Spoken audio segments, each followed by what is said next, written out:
It's not going to happen. It's expensive as fuck. You're going to spend all this fucking money. We're going to shit in it.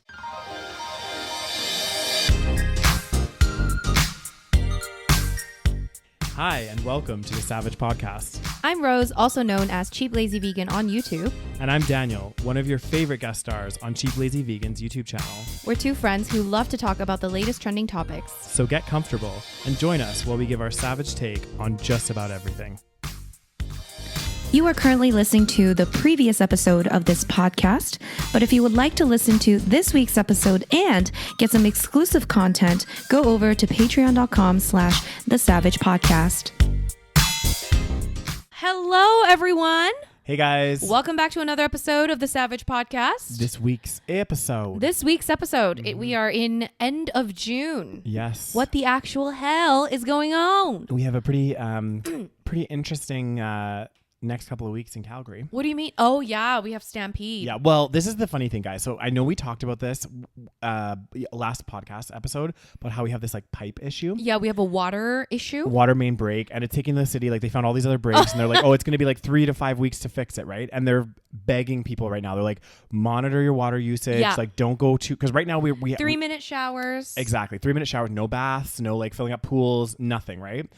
Anyway, the funny thing is some people are getting pissed because they're like, well, we have all these water restrictions. You guys haven't canceled Stampede. So like all of a sudden it's going to be miraculously fixed for Stampede, or you know what I mean? So there's been a bit of back and forth on it. Right. Yeah, but also I feel like we're just so spoiled. Like I get it. Like it's a little bit inconvenient. For sure. But the fact that we have running water and we can use dishwashers, we can do showers, baths, all these things. It's such a huge privilege that we don't even realize. But even Rose, even something that we take for granted as well as electricity. Right? Electricity, everything. Yeah, there's developed countries that have electricity issues where they have to do what they call rolling blackouts. Yeah. Where like there's certain periods of the time where they won't have electricity, right? Because it's like they need to conserve it. Because of the power grid, there's only so much power on the grid, and they have to conserve it, and that's how they monitor it. And then like people, like I get it, I understand. Okay, maybe some companies need to, shut down for a little bit. I understand. Yeah.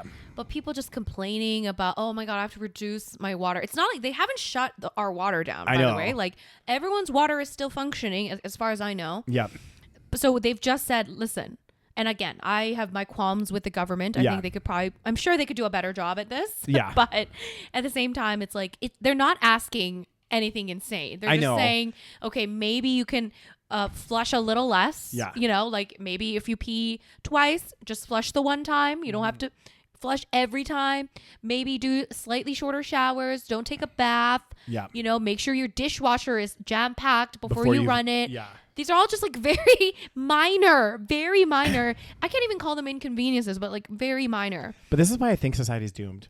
Because we just can't even. It's like COVID all over again. It is, because honestly, guys, what COVID has taught me is that people suck. And they're so selfish. Is that we as a human race, for whatever reason, a lot of people, and it's not everyone, but a lot of people, they cannot see or care outside of their bubble, right? So like COVID is a perfect example where you have people that didn't care about restrictions, didn't give a fuck about things, hoarding shit. They don't care if other people have problems buying toilet paper. I'm going to buy like 17 million and who cares?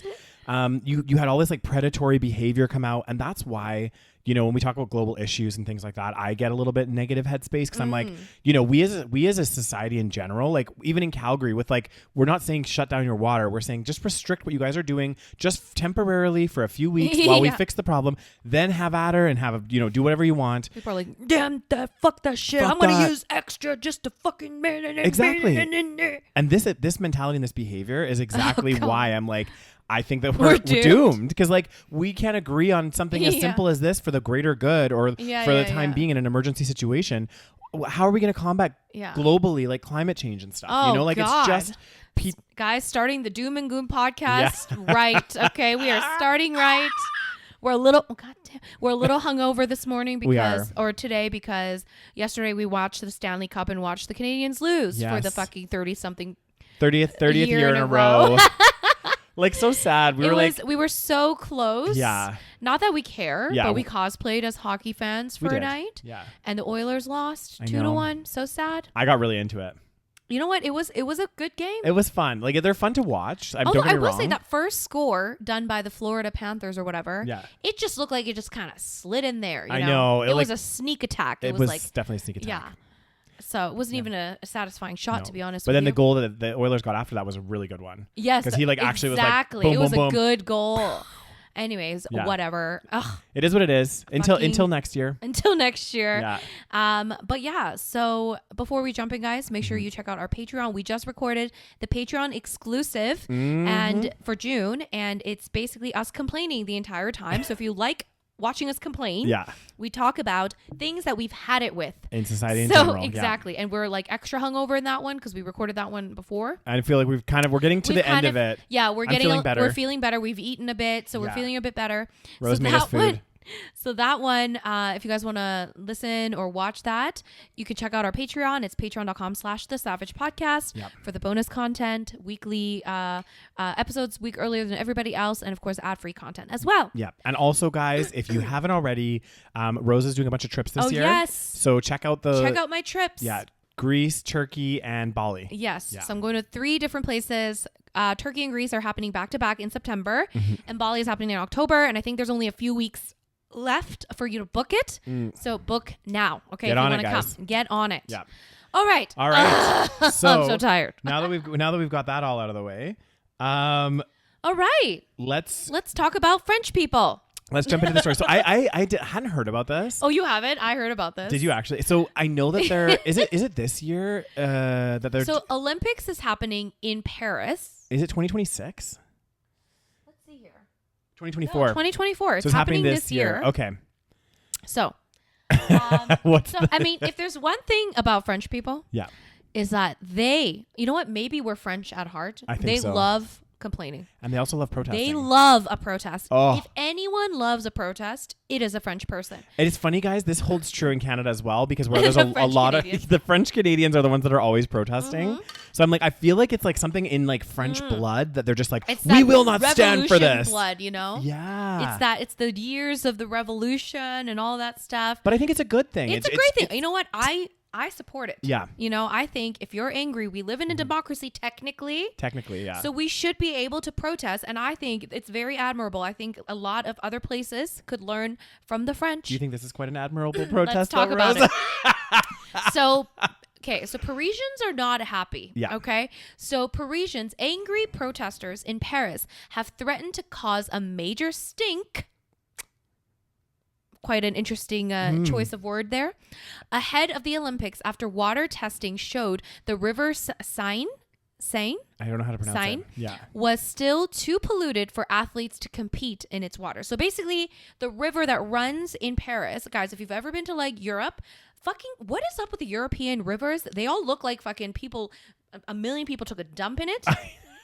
I don't know what's going on. I think there's 2 things for this, right? So number one, I think that because so our rivers are different in a sense that, I mean, they come from the mountains. I'm not saying that the European ones don't, but ours are so clear because it's literal glacial water. Yeah. Whereas a lot of these like European places, like think about London and stuff, these are like older rivers, or not older, but they're like slow moving, meandering. Yeah. There's a lot of a lot of it isn't necessarily pollution, but it's like silt that gets like turned up because they're kind of like, you know. But I also think that especially in Europe, a lot of like history where they used to just like dump shit in the rivers. And I think that there's still a problem. I was reading something about London where they were saying they were testing some of the like fish out of the river, and they like tested positive for like cocaine and speed and shit because of the people just dumping random shit. Yeah. So anyway, so basically the river that runs in Paris, the river Seine or whatever, Seine, is apparently dirty. Yeah. So essentially, I would never go swimming in it. Yeah, who the fuck wants to swim in that river? But so essentially what the French government is saying is they're going to clean up that river and somehow like fucking, you know, I don't know, purify the water. Okay. Yeah. So the Parisians are angry because they don't want to pay for that shit. Literally. Oh, yeah. So they're saying that so angry Parisians have threatened to poop in the river Seine en masse as part of a gross Olympic protest against the high cost of purifying the water. So basically, the French government is like, we're going to spend all this money. To clean up the water. We're going to have this all clean. It's going to be fantastic. It's going to be ready to go. And the Parisians are like, fuck that shit. Yeah. It's not going to happen. It's expensive as fuck. You're going to spend all this fucking money. We're going to shit in it. I fucking love it. Like, you got to love the French sometimes. You really do. And I think the thing is, I can see the Olympics causes controversy everywhere. So much. Because wherever it goes, there's this argument of like, oh, we're going to build all these facilities because most places, they don't have all the facilities that they need. So they have to like put billions of dollars to like make it Olympic ready, right? Then you have a lot of people that go, but then a lot of the argument is actually the benefits the cost outweighs the benefits. So they end up spending more of the government's money, which essentially is the people's money, really, right? Yeah. Like they get that money through taxes and stuff. So and they're not seeing much of it back. Exactly. Yeah. And so I can see why, like if our city, for example, is having all these water issues and then all of a sudden they're like, we're going to invest like, $5 billion to have the Winter Olympics here or something, right? It's kind of like, well, that it's $5 like, billion that would be great if we weren't all fucking living in poverty. Yeah. Or we could invest that money in like infrastructure. Like actual useful infrastructure. We're supposed to be building that green line. That could be happening. Exactly. So it says here that the swimming in the famous French river has been banned for 101 years because of poor water quality. But the French government has spent 2.2 billion American dollars to clean it up for the 2024 Paris Olympics. You know what? Go poop in that water. Yeah. Fuck that shit. $2.2 billion just to clean it up for Olympics. Yeah. Just to clean it up for the Olympics. Like what? Anyways, so basically it was hoped that the water would be clean enough to swim in so that the open water swimming and triathlon events could be held in the Seine when the Olympics kick off. Yeah. In just over a month's time. But late last week, water testing experts said that the river was still too polluted. And it's basically summer. I don't know what they're fucking thinking over here. I know. So water samples showed high rates of fecal bacteria, including E. coli in the water, which could cause serious health problems. Heavy rain has also thrown the opening ceremony into doubt. The Seine has been set to host the opening ceremony, which would see athletes traveling on 80 boats down the river past 200,000 Olympic fans. So like also though too, it's like, I'm sure Paris has some swimming facilities that people don't have to swim down the fucking river. Yeah, I don't know why they have to do the river necessarily. It's so dumb.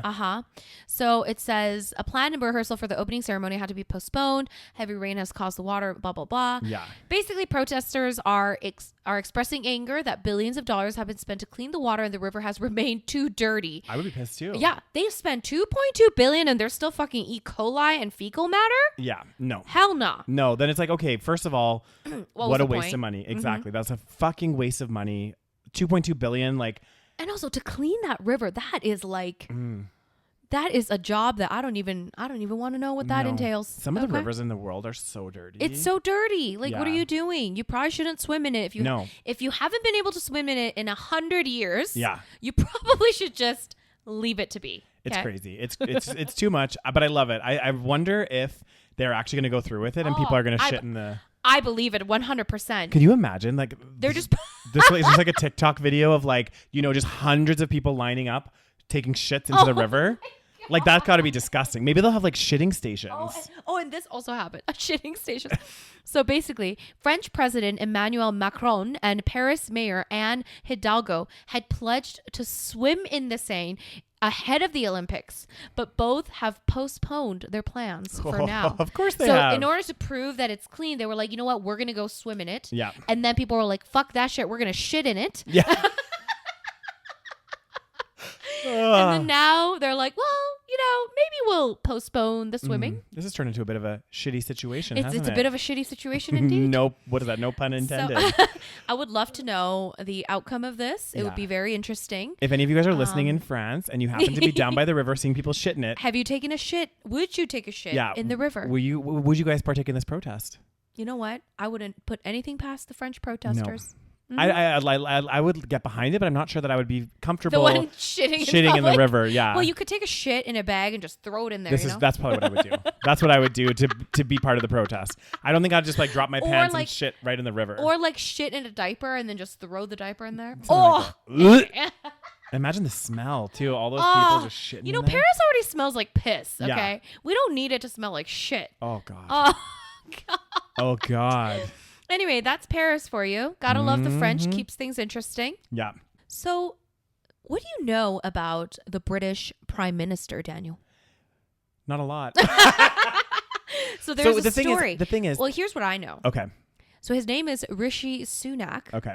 First of all, they've had like a million prime ministers in the last This is what I was going to say. I used to follow it more closely, especially when I lived there. I was like, okay, I knew, but even in my time living there, there was like 4 in the period of like 2 years. Yes. I was like, this is getting too fucking crazy. It's out of control. What's going on in that country? I know. It's like everybody's like every year it was like a new. Yeah. So the one thing about this man is I don't know what, like, he comes from some kind of like extreme wealth. Right. Okay. So he's obviously, I don't know. I don't think he's like an immigrant.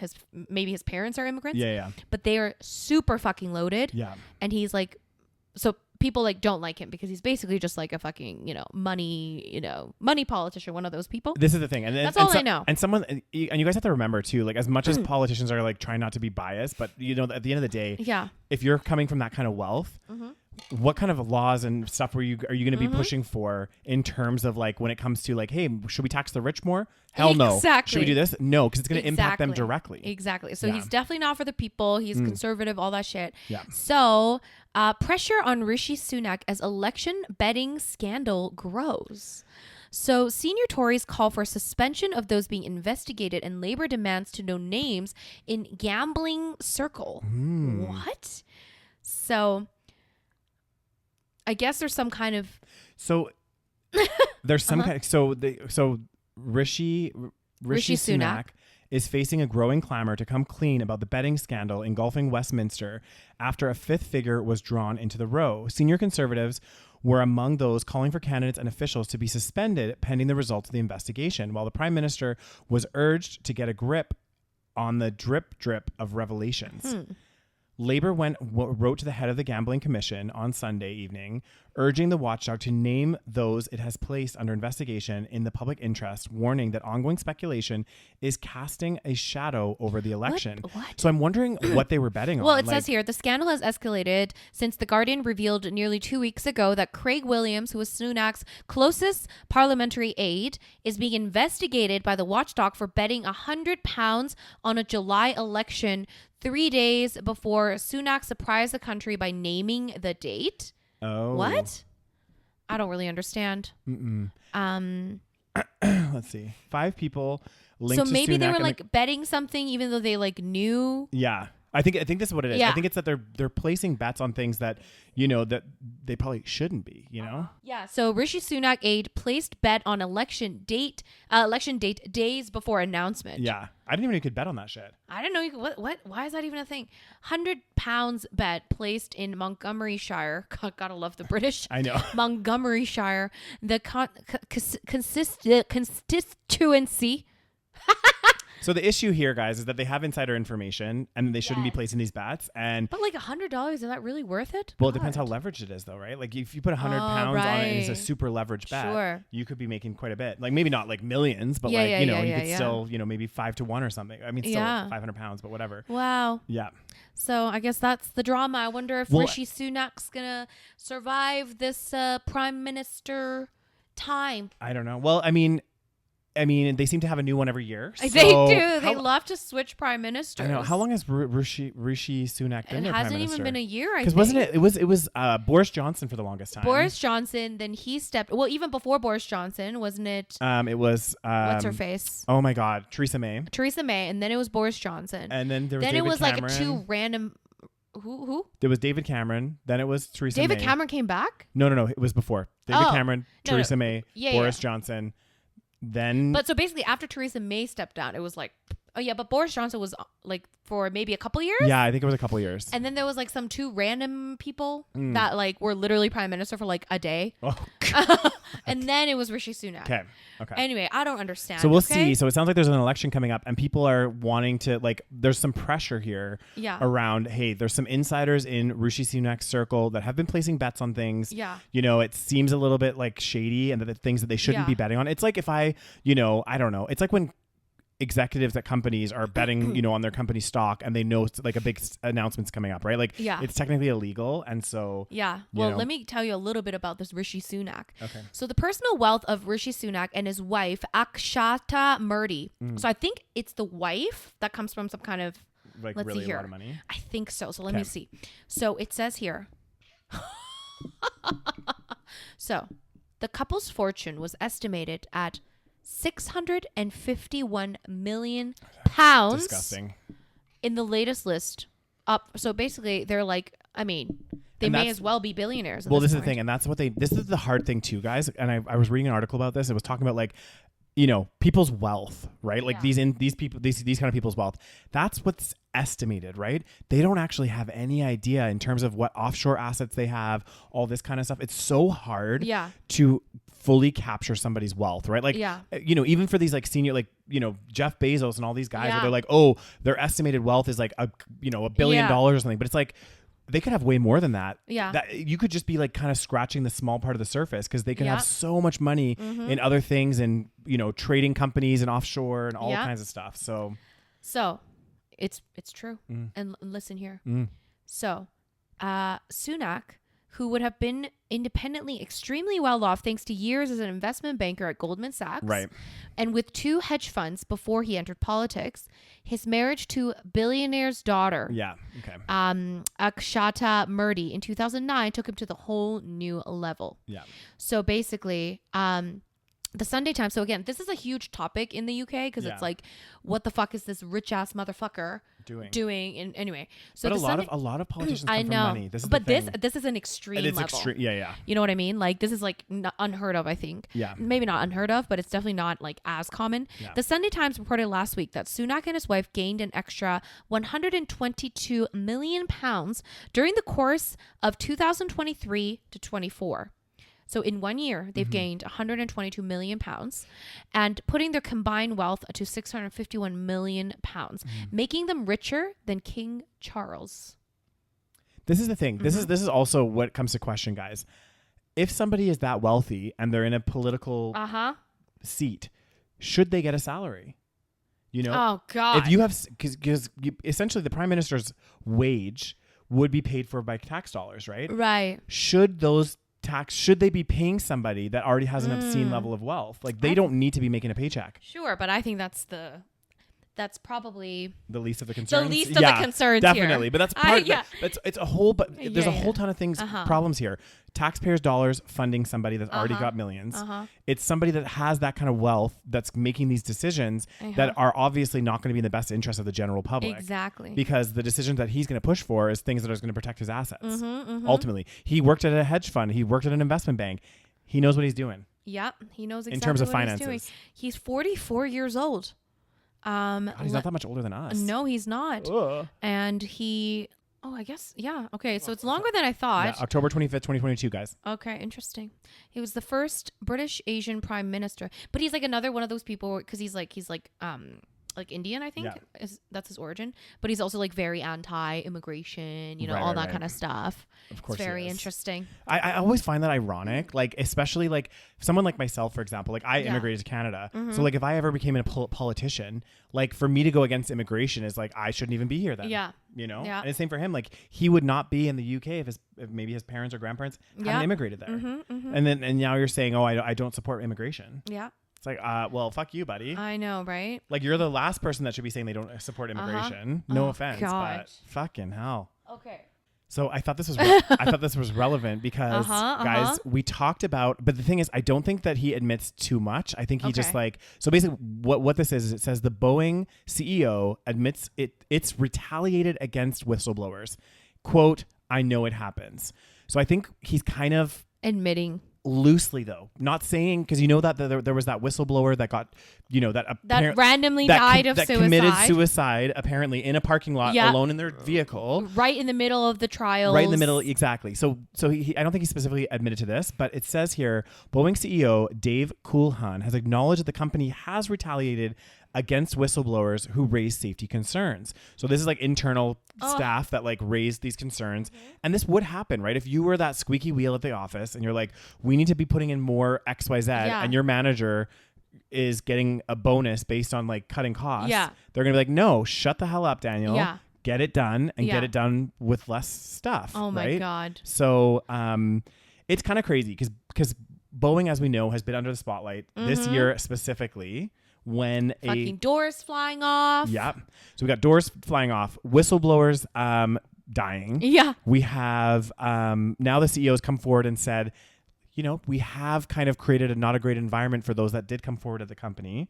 So it's putting more criticism there. And it's like, guys, we're talking about airline safety. Like, I know this isn't just fucking, it's not a trip to the grocery store. no, it's not like a little, just like whatever. Ooh, whatever, a little boo-boo. We're talking about literal people's lives. Yeah. It says here that he was asked how many employees Boeing had disciplined or fired for retaliation against whistleblowers. And his answer was evasive yet revealing. He said, I don't have that number on the tip of my tongue, but I know it. I know it happens. I mean, that's an admission. Yeah. So that means that people that came forward got terminated or something, you know, which again, this should never happen. Like, it's funny because the whole concept and every company, they have like a whistleblowing line and things like this, right? It's such bullshit. It's the biggest load of BS because it's like, if you were actually to have concerns and come forward about it, it will be so easy for the company to then put you on like a performance plan or something to say, oh, Daniel, you know what? You haven't really been delivering properly. So we're going to put you on they're called PIPs. Yeah. And then it's easier to terminate me later. Right. So like, and then they could say, well, it didn't have anything to do with whistleblowing. It was your performance. Yeah. It says here that Calhoun doesn't consider his admission to be one of guilt. I don't understand how it's not. I know. He denied that the safety issue is systemic, dismissing criticism that Boeing harbors a broken work culture that persecutes whistleblowers and suppresses internal criticism. Which it's funny that he's denying this because this is exactly what people that are coming forward is saying is we had that guy that unfortunately got either shot or killed himself saying that he was a safety inspector or something for Boeing for like 30 plus years and all this shit, especially lately, again, corporate greed, trying to squeeze more profits, trying to make cuts wherever they can. And this is why, like, and I've said this so many times on this podcast, guys, it's like these companies are not going to act in our best interest. They act in the interest of dollars. That's it. That's all they care about. Yeah. It says Calhoun has admitted that he hasn't spoken to a single one of the company's whistleblowers or even their families, which would seem a dismal failure of outreach. And some whistleblowers, like the one that we talked about, John Barnett, was found dead, who was found dead by suicide this year. Well, we presume suicide. Said they were relentlessly harassed by Boeing management, which I believe. Yeah, so it's creating this toxic culture. Yeah. And, you know, it's not good if you're having this situation where people aren't feling comfortable to come forward about safety issues regarding an airplane. I know. That's what's so fucked up. What is going on?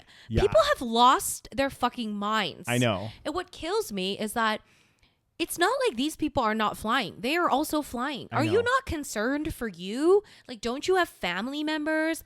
Like, don't you want to fly safely? Like, I don't get it. This is what I don't get. This is just one example of companies that are cutting costs to like do things. And it's so ironic because what they're doing inherently is actually harming themselves. So exactly. like you make an excellent point. It's like, yeah, they're going to cut the safety measures, you know, prioritize profits, you know, really focus on just making that money and not caring about safety. But it's like, well, hang on a second. I'm sure the CEO has like a wide family. Maybe his daughter's studying at Harvard and she needs to fly back to see him. Well, what happens if there's not proper safety on her plane? Yeah. She's going to be one of the victims. And then guess what? It's actually your company's fault because you're not putting these things into place. I don't understand. It's like they have this vision or this like narrow focus on profits. They don't care about the outlying like impacts. It's you know, there was this one thing that happened, and this is like a very famous thing that happened in Korea.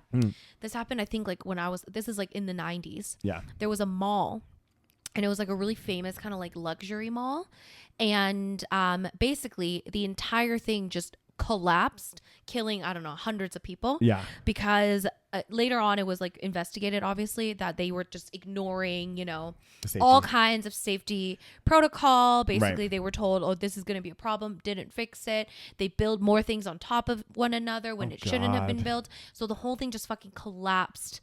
And I mean, at the end of again, like, you know, like obviously not every building is going to collapse, but it's like when you're pushing things that far, again, where's the profit there? You know, like, yes, it's already fucking evil that you're not even concerned about the fact that people are going to be shopping. And they were warned, I think, like a few hours before, being like, okay, you need to probably just like reel it in today because this is dangerous. Yeah. They were warned, all that stuff, but didn't listen. The whole building collapsed. It's so bad. And then what? How are you going to make profit then? Like, Why do you not care about this? This is what I mean. It's like so short-sighted because it's like, so you know what? Had you just put those precautions in place, yes. Number one, that probably wouldn't have happened. Yes. And number two, you guys would still be profitable and making more money in the future versus this. Similar thing. Do you remember in London when they had that Grenfell Tower? Oh yeah. And again, this is another situation where people said, "Hey." So the tower, the one that like caught on fire, was it? Yeah, it caught on fire and like killed a bunch of people. A bunch of people were inside. The fire spread. But also, it was low income housing, wasn't it? It was low income housing. That's why they didn't give a fuck. But they were warned, and they were warned several times when they had inspections that said, "Hey, this substance or whatever was highly flammable. Oh. We need to do remediation work," and it was just kind of skimmed over and not done. Yeah.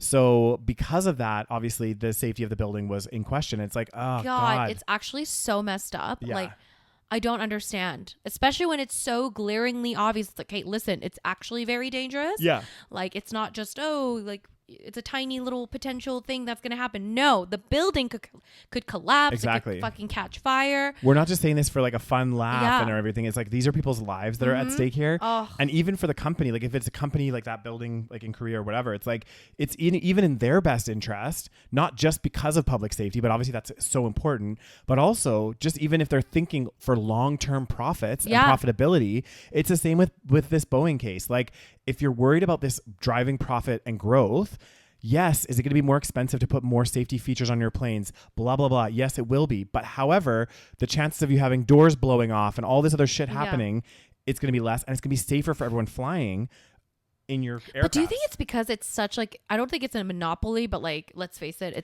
it's kind of like a monopoly situation. It's because so they don't feel any sort of competition, you know. So the airline industry is a really interesting one because one of the challenges with airlines is the huge barriers to entry. Yeah. Right. So there's certain industries that are so hard to get into. So naturally, you're right. They become like monopolies, things like that. With airlines, the upfront cost to start a company for an airline company, the regulations, all of this stuff, it's almost inhibitive. Yeah. And that's why, there's, it's because what other companies are there other than Boeing? There's a few, like Vueling or something. Yeah, that's another. I think I think if we looked them up, there's like a few, but I think in terms of like, if you compare that to like starting a software company, exactly. Right. Software company, you can start like this. The barrier to entry is huge. Exactly. So with airlines, it becomes a lot more challenging and manufacturers. And that's why the regulations are super important. Keep up with those regulations and make sure it's all fucking. And yet they're lobbying the government to reduce these regulations. I don't understand. How much more money do you need? Exactly. But this late. Well,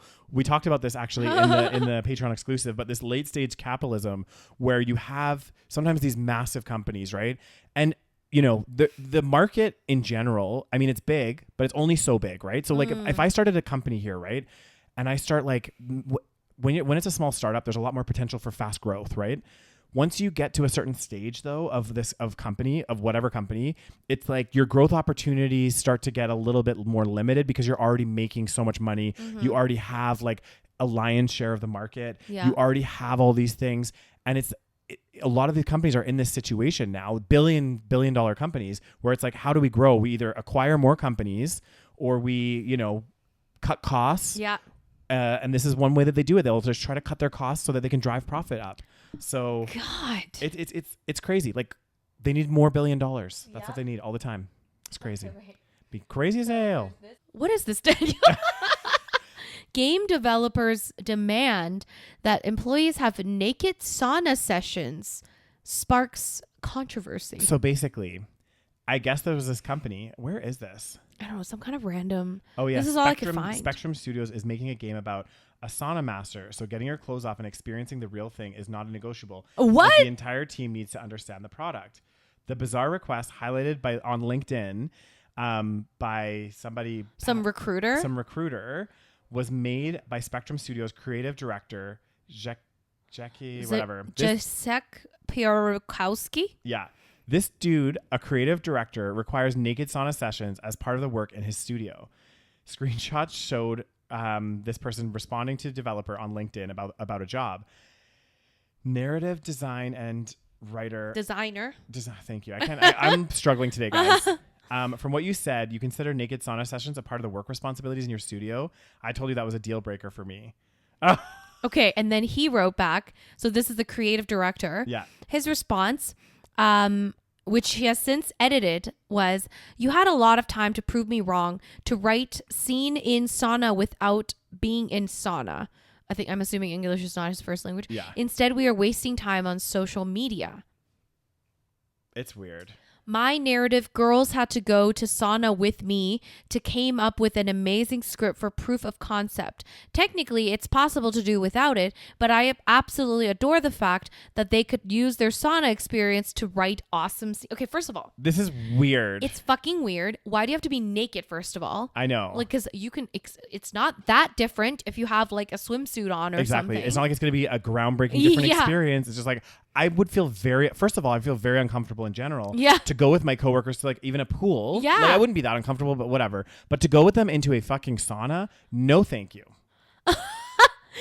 It's super simple. We are doing a game about sauna sessions. What kind of game is I don't that? know A what the fucking fuck kind of sauna game session. this is. This is so stupid. I know. I don't want to waste my time to explain what's the difference between a ruska banya or dry sauna. You have to feel it. But why do you have to be naked? You don't have What? to be naked. Like what? Like what? Mm-hmm.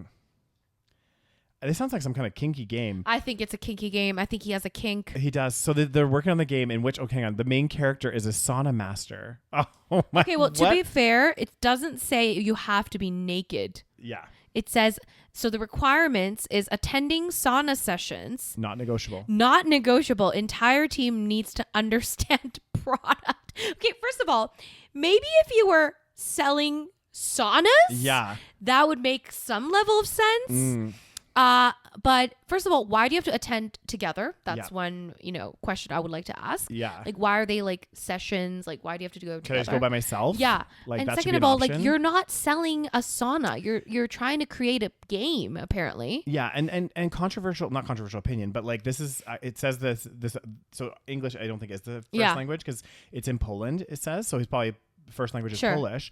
Well, I know like in a lot of Eastern European countries, saunas are already very popular. So I'm assuming if you're living there applying for jobs, that you've probably already experienced a sauna. Like most people have been in a sauna at some point in their lives. Exactly. I've been in fucking saunas before. Like most people have. Most people have. We know what a sauna is.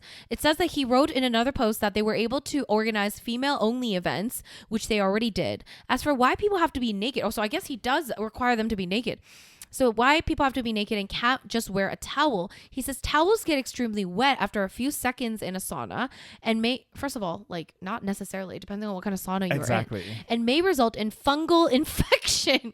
He tried to justify the demand by saying you wouldn't hire a cloud engineer that doesn't understand the idea behind again, you're not selling a sauna. I know. You're making a game. It's different. It's very different. That's so fucking stupid. Like, yeah, if you own a restaurant, you probably want to taste the menu before you fucking bring out the whatever. But if I was just writing a game about fucking restaurant menus, I don't necessarily have to eat all the food to understand how to write the game. Like, you're a fucking idiot. I know. It's crazy. So it seems like he just wants to have a little fun in the sauna with some of his employees. I know. That's creepy. If my boss asked me to do that, I'd be like, no. Yeah, that is fucking strange. Like the line has been crossed and oh god. So weird. It is very strange. Jacob Elordi. So sexy man. Oh, so hot. Do you remember Saltburn? I do remember.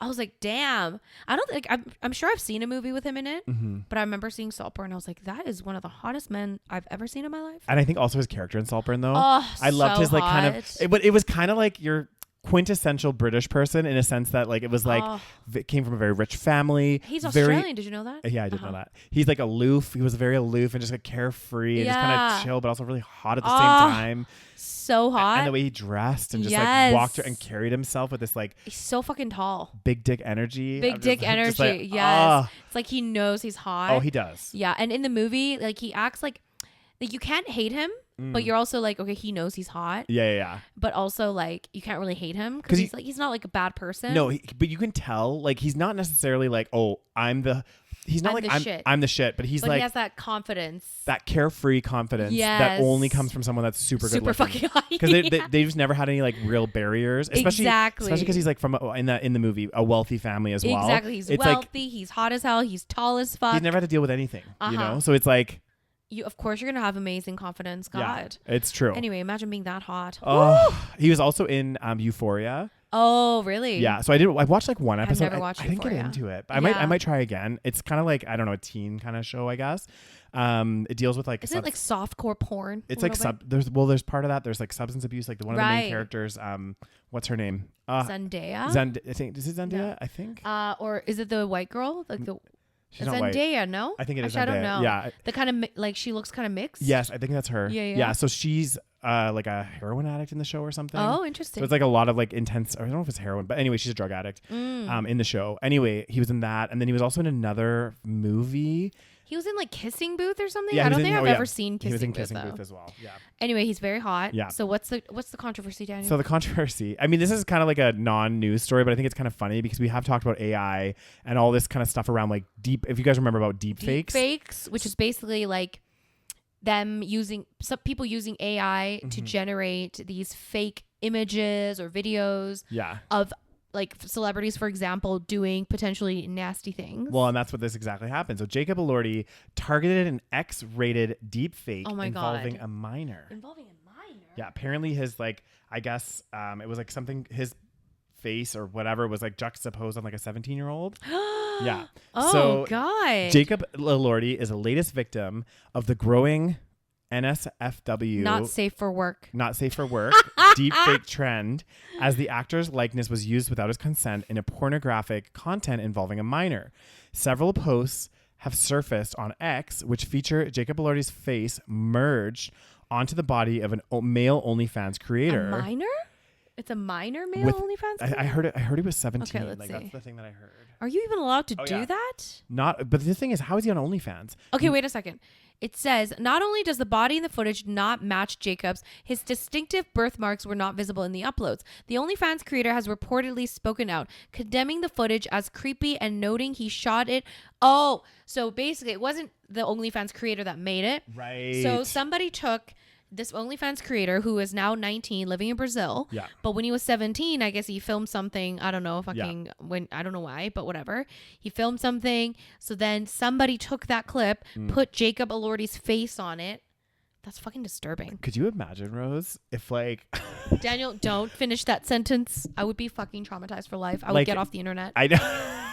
If I like I just can't imagine how I would feel if I was like watching porn or something and I go onto the porn. The porn. And it's my face juxtaposed on like somebody and like things are happening and I'm just like and I'm like, because the thing is I know it's fake, right? But then I'm like, somebody that doesn't know me, right? Deepfakes can look really convincing. Exactly. So somebody that doesn't know me could be like, oh God, Daniel's in this like porn, I saw him in a porn. Like what would you do? It could ruin people's lives. Imagine you go on, we were watching some porn and all of a sudden your face pops up in it. And you're like, Daniel, oh my God, what is going on? It's fucking disturbing. It's kind of creepy because also with the deepfake, they can like also deepfake your voice. They can do a lot with technology. They're saying too, like we were like with scam calls and stuff, like sometimes like people will call people's parents and like try to sound like their kids and shit. It's so fucked up. It is fucked up. So I guess Jacob Elordi, he was the target. Let's see. Fans have since rallied around blah, blah, blah, blah, blah. Anyway, I mean, he's just... he's so hot. But you can tell, like, he knows it. Of course. He knows it. If you were that hot, you would know. That's true. He's also tall, which helps. Oh, he's like 6'5" or something. What do you think of like, his co-star in Saltburn? Oh, so... What's his name? What's his name? He's Irish, right? That's why his name is interesting. What is his name? He's dating that like singer girl. What singer girl? Sabrina Carpenter or something. Oh. Please. You know that song that everyone's obsessed with right now? Please, please, please. Don't. Please, please, please. It's called go, please, please, please. If I had my phone with me, I'd play it. It's all over TikTok. Like Okay. every, you know, like when a song is trending. Yeah. Every video, please, please, please. Oh my God, it's actually kind of annoying. Like this is the thing Yeah. with TikTok is like they'll take a song, and it literally will. Like there's a song that Kid Lowry is gonna like gonna release, and it's like. Fuck your ex-man, I'm the man now, blah, blah, blah. And it's like literally every second video that song's playing. And I'm just like, it's so annoying. I'm like, come on, guys. Like, I know. let's get some original content here. I know. This is my problem with TikTok is I feel like with YouTube, I get YouTube. I like YouTube. There's just obviously some shit on YouTube as well. Yeah. But there's a lot of really good content on YouTube. Yeah. Right? Like there's some really, really good stuff. Yeah. And I know that there's some good stuff on TikTok, but I feel like TikTok, a lot of it is like it's just trends. Like copying. Yeah. It's like People copying doing whatever. trends. Exactly. Yeah. Just to get like, there's this one video of this girl that's gotten so many fucking likes and all this stuff. And it's literally this girl zoomed in on her face and then she kind of pulls the camera back. And Oh, she's like, yeah. She's like super hot. yeah. And she's like doing it to this song. I can't remember what the song is. Yeah. And it went super fucking viral. It's gone insane. I know. It's probably one of the, I think it's like the most viewed video. I think, TikTok. that's what I'm talking And it's about. just like a hot girl. And it literally, she does nothing. And she does like she's lip syncing badly to the song. I'm like, you're not even a good lip syncer. So his name is Barry Keegan? How do you say that? I don't know. God, Irish names are so hard. Oh my God. It's like, I remember there was an Irish actress. I can't remember what her name was, but she's like. Siobhan or some Yeah. shit. I don't She's even like, my know. name is like Siobhan, but it's like spelled like I know. Cobon. It's so like, weird. It's crazy. So what do you think? Do you think he's cute? He's like he's got a strange charm. So there was, when that Saltburn came out, there was like a lot of energy around what people were calling like weird hot people. So like him, and there was another guy who's, if you look up the movie, or not the movie, the TV show Shameless. Okay. There was a guy that was in it, and I'll show you him. And he was another one that was like, they both have really nice bodies. Here, I'll show you the cast. Cast. Go down. Oh, there you go. Cast. This guy. So he was another one where they're like, they both have really nice bodies, but then their face is like kind of not conventionally attractive, but still kind of. But also like not bad at the same time. Yeah. So there were those two where like people were talking about him. What's his name? Barry. This guy, Jeremy Allen White. Jeremy Allen White, who was in Shameless, and then Barry Keegan. I want to say Keegan. Hold on, let me see if I can find how to say it. Yeah. So both of them, and there's like controversy around. They're like, okay, are these guys hot? Are they not? I mean, who cares? Who fucking cares? Everybody has their own taste. Yeah. I personally like wasn't super attracted. I think it's also his character in Saltburn creeped me the fuck out. Wait, it's literally pronounced Keoghan. Hold on, wait. He says it. Keoghan. Okay. There we go. So, I mean, I think he's a little like I can kind of see it. Yeah. I can kind of see it. You can get behind. Okay. You can get behind it. I could get behind or it a little bit. Or get him behind you. He's a bit of a short king. He is. But, he is a short king, isn't he? He's got that short king energy. I like it. Anyway, unfortunately, Jacob Hotman Elordi was the victim of deepfakes. And it probably won't be the last deepfake he'll be a victim of, you know? It's actually so fucked up. I think that the AI that's happening is just going to get worse. It's going to get to the point where we are already questioning a lot of stuff that's like, you know, media and like all kinds of stuff that's going on, but it's going to make all of that stuff worse. Yeah, for sure. Because it will seem like legitimate things that people like, you know, doing, you know, maybe working on projects. This person's working on a new album, whatever it might be. And it looks legit, but then you're like, yeah. Is it? God, people have way too much time on their hands. I know. Please go outside. I know. Again, go outside, smell the roses. Me and Rose, we're going to take up biking. So if you're living in Calgary, maybe you'll see us on some of the bike paths, just kind of going around and doing a bunch of stuff. So what's this story, Daniel? Last story of the day. Okay. So guys, there's two things that are true in life right now. Okay. Don't fuck with cats on the internet because people will come for you. Don't fuck with cats. Do not go after Taylor Swift. T Swift right now, for whatever reason. Me and Rose have talked about this. Look, I get it. Like, I like some of her songs, some of her music. I'm not like a huge fan. I don't get this like massive, crazy phenomenon behind Taylor Swift, right? Sure. I've gotten behind other phenomenons when people were getting big and taken off. I can't get behind them. I'm not a Swiftie. But anyway, regardless, apparently the Foo Fighters, so they're led by Dave Grohl. I actually really like the Foo Fighters. Oh, yeah? Yeah. They did a show in London over the weekend, and apparently there was a comment that Dave Grohl made on stage that did not go over very well. So I want to find out what his comment was. It was about T Swift.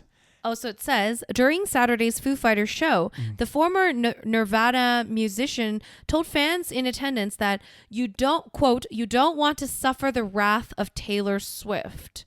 Over the weekend, Foo Fighters and Taylor Swift both performed shows in London, with the Learn to Fly band, performing 2 nights at West Ham's Ground Stadium, and the Shake... Fly is one of their songs. Right, that's right. And then Shake It Off singer. Like, why do they... Anyway, putting 3 consecutive shows at Wembley Stadium. During Saturday's Foo Fighters show, the musician told fans in attendance, you don't want to suffer the wrath of Taylor Swift. I wonder if he was like saying it because they were playing on similar nights or whatever it was. That doesn't seem like anything bad. Is it bad? Is that all he said? Dave Grohl appeared to take a swipe at Taylor Swift's The Eras tour during Foo Fighters' show in London on Saturday, saying, we like to call our tour the Errors Tour because we actually play live. Oh, that's the T. There we go. That's the actual so he T, said, guys. we like to call our tour the Errors Tour because we actually play live. And Errors because... Yeah. There's going to be errors when you play live. Yeah. Because it's the Arrows Tour or whatever. And also because Taylor's is called the Eras Tour, right? Yes, exactly. Yes, okay, so now... I got that, Daniel. Okay, good. It says, we've had more than a few eras and more than a few fucking errors as well. That's because we actually play live. What? Just saying. Ooh. It was largely seen as a dig at Taylor, and it didn't take long for her fans to speak out in her defense. Does she not sing live? I don't know. I mean, you know what the thing is?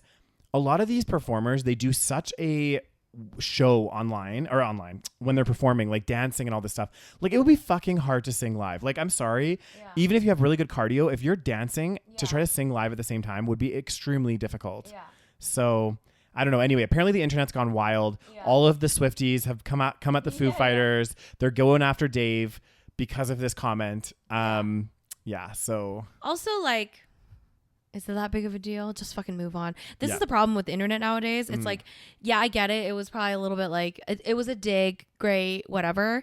But now it's like you say something like that, and it's like, oh my god, cancel him.